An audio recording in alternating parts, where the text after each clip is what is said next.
નમસ્કાર દર્શક મિત્રો, તમે જોઈ રહ્યા છો સાઈ ગ્રુપ હેલ્થ સંચાલિત ચટપટ ન્યૂઝ અને નવસારી લાઈવ।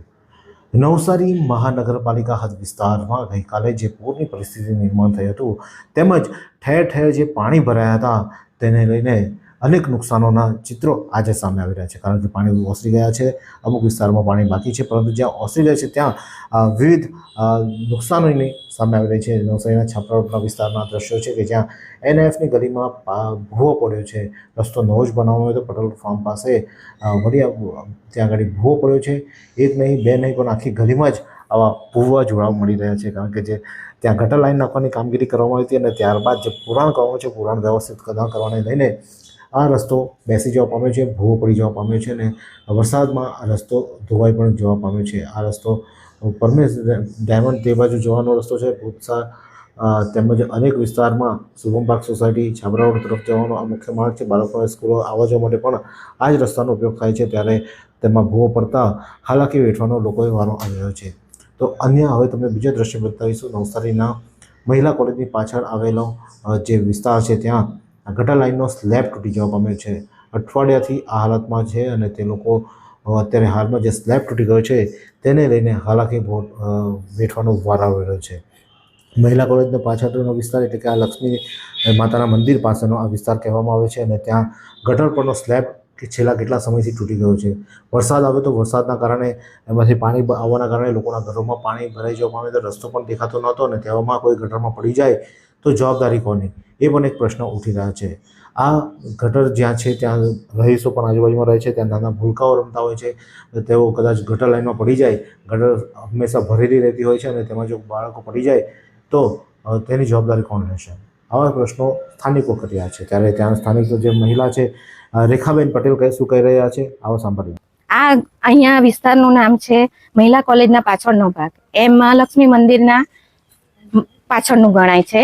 આ ગટેરનો ભાગ છે, આ ગટેર તૂટી ગયેલી છે, અઠવાડિયું થયું છે, પણ અહીંયા અગાડી કોઈ જોવા બી નથી આવ્યું કે કઈ તંત્ર કોઈ આવ્યું જ નથી ને જોયું બી નથી। હવે પેલું તો તૂટી ગયેલું છે, પણ આ અહીંયા આગળનું આ તૂટવાની તૈયારી છે ને કાલે એટલો બધો વરસાદ હતો કે બધાના ઘરમાં પાણી આવી ગયું।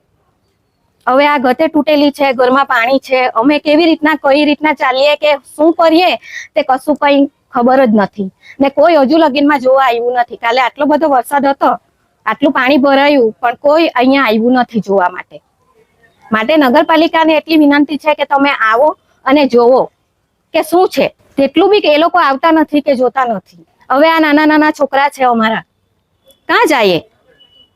ચાલવાના કે પછી ઘરમાં બી કેમ રહીએ? ઘરમાં બી પાણી છે, તો કઈ પરિસ્થિતિ છે અમારી તે આવીને તમે જોવો જરાક તો ખબર પડે કે શું છે।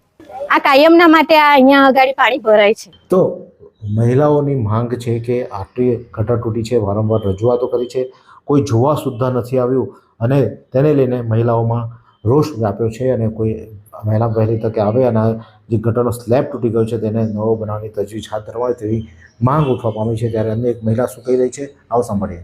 આ ગટર તૂટી ગઈને અઠવાડિયું થઈ ગયું। અમે મહિલા કોલેજની પછાડી દુધિયા તળાવ ગોયલ હોસ્પિટલની સામે અમારે મહાલક્ષ્મી ગણેશ મંડળની ગલીમાં અઠવાડિયું થઈ ગયું ગટર તૂટી ગઈને। એ લોકો સફાઈ કરી ગયા તે પછી માલ સામાન આવ્યો કે કોઈ સાહેબે વિઝિટ નથી લીધી। અમને અહીંયા આવવા જવાની, સ્કૂલ જવાની, ટ્યુશન જવાની, આ પોયરાને પડી જવાની। કાલે બી અમે અડધા પાણીમાં આવ્યા સ્કૂલમાંથી। અમને આ ગટર તૂટી ગઈ તો કેટલી તકલીફ પડે। અગર અમે કાલે છોકરા લોકોના હાથ કે એવું પકડીને નહીં લાવીએ તો તણાઈ બી જાય અમારે છોકરા હાથે। એટલે અમારે એટલી જ એમ વિનંતી છે કે આ જેમ બને તેમ જલ્દી આવીને બનાવી જાઓ, જોઈ જાઓ, એકવાર વિઝિટ લઈ જાઓ તો તમને બી ખબર પડે। નવસારી મહિલા કોલેજનો પાછળનો વિસ્તાર છે અને ત્યાં તમે જોઈ શકો છો કે સ્લેબ કઈ રીતે તૂટી ગયો છે અને જેના કારણે લોકો હાલાકી વેઠી રહ્યા છે, જીવના જોખમે બાળકો ત્યાં રમવા માટે મજબૂર બન્યા છે। ત્યારે NMC દ્વારા વહેલામાં વહેલી તકે આ ગટરનો સ્લેબ બનાવવામાં આવે તેવી માંગ ઉઠવા પામી છે। આ જ પ્રકારના અનવા સમાચાર માટે જોતા રહો સાઈ ગ્રુપ સંચાલિત ચટપટ ન્યૂઝ અને નવસારી લાઈવ। આ સુંદર સૃષ્ટિને નિહાળવા માટે હજારો લોકો પાસે દ્રષ્ટિ નથી અને એ ત્યારે જ શક્ય બને જ્યારે કોઈ ચક્ષુદાન કરે। તો તમારા સ્વજનો સાથે મળી એક સુનિશ્ચય લઈએ, ચક્ષુદાનને પરિવારની પરંપરા બનાવીએ। Visit Sant Punit Chakshu bank, Rotary eye institute Navsari. Call 7069006329।